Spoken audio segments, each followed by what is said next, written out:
Hello guys, ഇന്നത്തെ video അനിയത്തെ railway സ്റ്റേഷനിലാക്കാൻ പോയൊരു video ആണ്. ഞങ്ങൾ ശാസ്താംകോട്ട റെയിൽവേ സ്റ്റേഷനിലാണ് എത്തിയത്. വണ്ടിയൊക്കെ പാർക്ക് ചെയ്ത് നടന്നു പോവുക. ആളിങ്ങനെ തിരിഞ്ഞു നോക്കുന്നത്. കുഞ്ഞ കുറേ വീഡിയോ എടുത്ത് വരുന്നുണ്ട്. കുഞ്ഞാ വേഗം വാ എന്നാണ് പറഞ്ഞുകൊണ്ടിരിക്കുന്നത്. ഇങ്ങനെ നടക്കുന്നെങ്കിൽ ഒരു 10 വട്ടമെങ്കിലും ആൾ തിരിഞ്ഞു നോക്കിയിട്ടുണ്ടായിരിക്കും കേട്ടോ. ഞങ്ങൾ പിന്നെ ടിക്കറ്റ് കൗണ്ടറിൽ എത്തിക്കഴിഞ്ഞപ്പോൾ ഞാൻ പറഞ്ഞു ജനറൽ എടുക്കണ്ട, സ്ലീപ്പർ എടുത്താൽ മതി, ചിലപ്പോൾ ഇരിക്കാൻ സീറ്റ് കിട്ടിയില്ലല്ലോ, എറണാകുളം വരെ നിൽക്കേണ്ടി വരത്തില്ലേ എന്നും പറഞ്ഞിട്ട് സ്ലീപ്പറായിട്ടോ എടുത്തേ. ഈ കുനിഞ്ഞിരിക്കുന്ന ഇരുത്തം എന്താണെന്നറിയോ? അപ്പുറത്തിരിക്കുന്ന ആൻറ്റി അങ്കിളും അവളോട് എന്തൊക്കെയോ ചോദിച്ചു. പേരെന്താ, എത്രാം ക്ലാസ്സിലാണ് പഠിക്കുന്നത്, എങ്ങനെയാണ് വന്നേ എന്നൊക്കെ ചോദിച്ചു. ആളൊരക്ഷരം മിണ്ടിയില്ല. അങ്ങനെ ഞങ്ങൾ വഴക്ക് പറഞ്ഞതിന് ഞങ്ങളെ കൂക്കറിയും കുത്തിയിരിക്കുന്ന ഇരിപ്പാണേത്. പിന്നെ ഞങ്ങൾ കുറച്ച് നേരം പാളത്തിൻ്റെ വീഡിയോ ഒക്കെ എടുത്ത് അപ്പോഴത്തേക്കും അനൗൺസ്മെൻറ്റ് വന്നു കേട്ടോ. പിന്നെ കുറച്ച് നേരം കഴിഞ്ഞപ്പോഴത്തേക്ക് ട്രെയിനും എത്തി.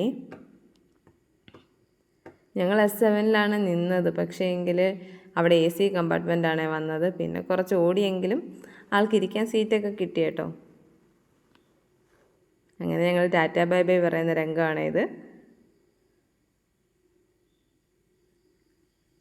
ആളിവിടുന്നേ പറയുന്നുണ്ട്, കുഞ്ഞമ്മയാക്കി കഴിയുമ്പോൾ എനിക്ക് ജ്യൂസ് മേടിച്ച് തരണം എന്ന്. ഞാൻ ക്ഷീണിച്ചമ്മയെ ഇത്രയും നേരം നിന്നെന്നും പറഞ്ഞ് അങ്ങനെ എന്നെ കൊണ്ട് ജ്യൂസും മേടിപ്പിച്ച് ഒരു ജ്യൂസ് അവിടെ നിന്ന് കുടിച്ച് ബാക്കി പാഴ്സലും ചെയ്ത് ഞങ്ങൾ വീട്ടിൽ എത്തിയപ്പോഴത്തേക്കും മഴയായി. ഓടി വന്നാണ് കയറിയത്. അപ്പോൾ ഇന്നത്തെ വീഡിയോ അത്രയേ ഉള്ളൂ. Tata bye bye.